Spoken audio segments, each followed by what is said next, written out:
देख रहे हैं इंडिया का नंबर 1 चैनल नव भारत प्राइम न्यूज, सबसे तेज सबसे आगे। कार्तिक शुक्ल पक्ष की नवमी यानी अक्षय नवमी पर 3 वन जुगल जोड़ी की परिक्रमा के लिए रविवार भोर से ही परिक्रमार्थी उमड़ पड़े। भक्तों में हरिनाम संकीर्तन और राधे राधे जपते हुए परिक्रमा कर पुण्य लाभ अर्जित किया। ऐसी मान्यता है कि अक्षय नवमी पर वृंदावन, मथुरा और गरुड़ गोविंद 3 वन की 15 कोसीय परिक्रमा करने से भक्त को अक्षय पुण्य की प्राप्ति होती है। इसी भावना के साथ भक्त परिक्रमा के लिए निकल पड़े। परिक्रमार्थियों में क्या बूढ़े, क्या बच्चे और जवान, सभी का उत्साह देखने लायक था। पूरा परिक्रमा मार्ग हरिनाम संकीर्तन और राधे राधे के स्वरों से गुंजयमान होता रहा। सुबह से शुरू हुआ परिक्रमा का यह क्रम अनवरत जारी रहा। परिक्रमार्थियों की सेवा का पुण्य कमाने के लिए समाज सेवियों में भी होड़ सी लगी रही। परिक्रमा मार्ग में जगह जगह स्वयंसेवी संस्था, आश्रम एवं मंदिरों के संचालकों द्वारा पेयजल, फलाहार, चाय, नाश्ता एवं प्राथमिक चिकित्सा शिविर लगाए गए। नगर निगम प्रशासन द्वारा परिक्रमा में सफाई की व्यवस्था के लिए अतिरिक्त सफाई कर्मी तैनात किए गए हैं। रंगीली कुंज वृंदावन मंदिर के द्वारा 4 दिन चलने वाला भंडारे का आयोजन किया गया। इस संबंध में जानकारी देते हुए रंगीली कुंज के संचालक बाबा श्यामदास महाराज ने बताया कि अक्षय तीज पर परिक्रमा करने से अक्षय पुण्य की प्राप्ति होती है। उन्होंने कहा कि रंगीली कुंज के पास से निकलने वाली परिक्रमा के लिए नगर निगम ने भी काफी व्यवस्थाएं की हैं और उनके द्वारा भी परिक्रमार्थियों के लिए भंडारे का आयोजन किया गया है। हाँ, ये अक्षय नवमी का जो पर्व होता है, ये आज तो विशेष है, लेकिन कई दिन का होता है आगे चल के एकादशी तक विशेष। और यहाँ आपके रंगीली कुंज आश्रम में अभी अभी संतों ने प्रसाद पाया और अभी पा रहे हैं। और परिक्रमा भी यहाँ के जुगल जोड़ी की परिक्रमा यहाँ होकर बराबर निकलती है। और ये जुगल जोड़ी की परिक्रमा चामुंडा मंदिर से भोगती हुई यहाँ रंगीली कुंज आश्रम और आगे जो ओम प्रकाश की समाधि होती हुई और मथुरा के लिए जाती है। इस तरीके से इसका क्रम रहा है, हमेशा से रहा है ये क्रम तो। लेकिन कुछ विरोधी लोगों ने परिक्रमा मार्ग को रोकने का प्रयास किया, लेकिन नगर निगम ने एकदम उसको नहीं रोकने दिया। हाँ, तो इस तरीके से यहाँ भंडारा, आपकी रंगीली कुंज में भंडारा, संत सेवा, गौ सेवा और परिक्रमा मार्थियों के लिए भोजन व्यवस्था, ये सब चल रहा है अभी। नगर निगम ने इसमें कुछ व्यवस्थाएं की हैं, सफाई वगैरह कुछ नगर ने बिजली वगैरह लगाया नगर निगम ने यहाँ? हाँ, नगर निगम ने अब भी बिजली लगी हुई है रात्रि में।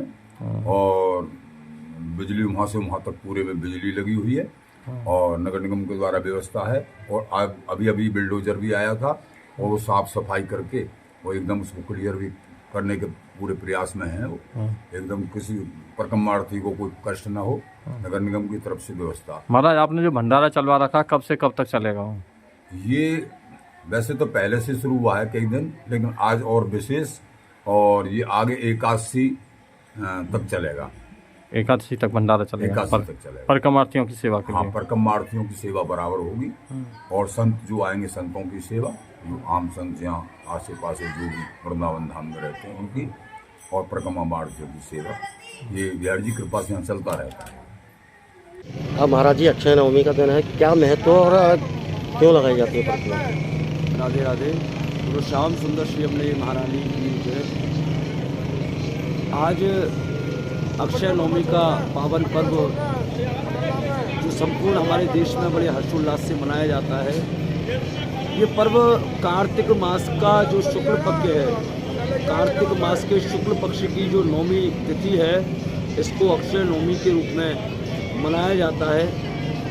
इस अक्षय नवमी को ही आमला नवमी भी कहा जाता है।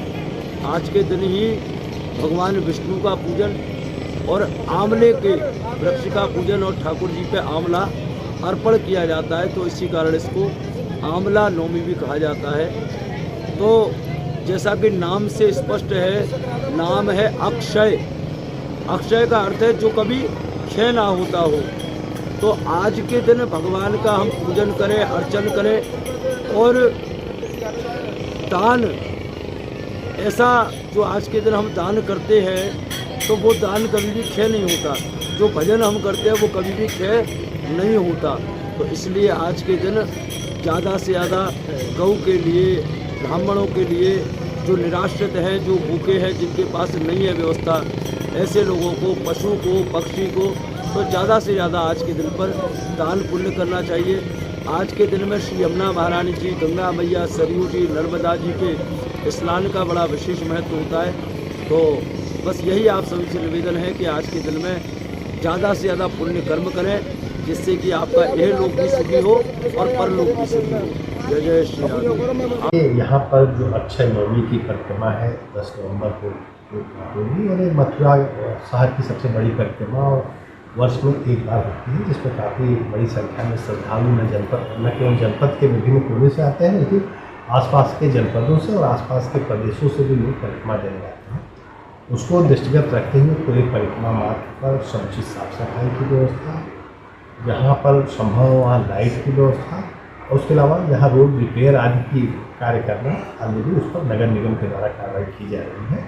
और हमारा प्रयास यही होगा कि 10 नवंबर को परिक्रमा शुरू होनी है 9-10 को, उससे पहले ये सारे कार्य हम लोग पूर्ण कर लें और अपने अधिकारियों को मैं निर्देश दे रहा हूँ कि उसको भ्रमण भी कर लें, जिससे अगर कोई कमी हो तो समय से पूरी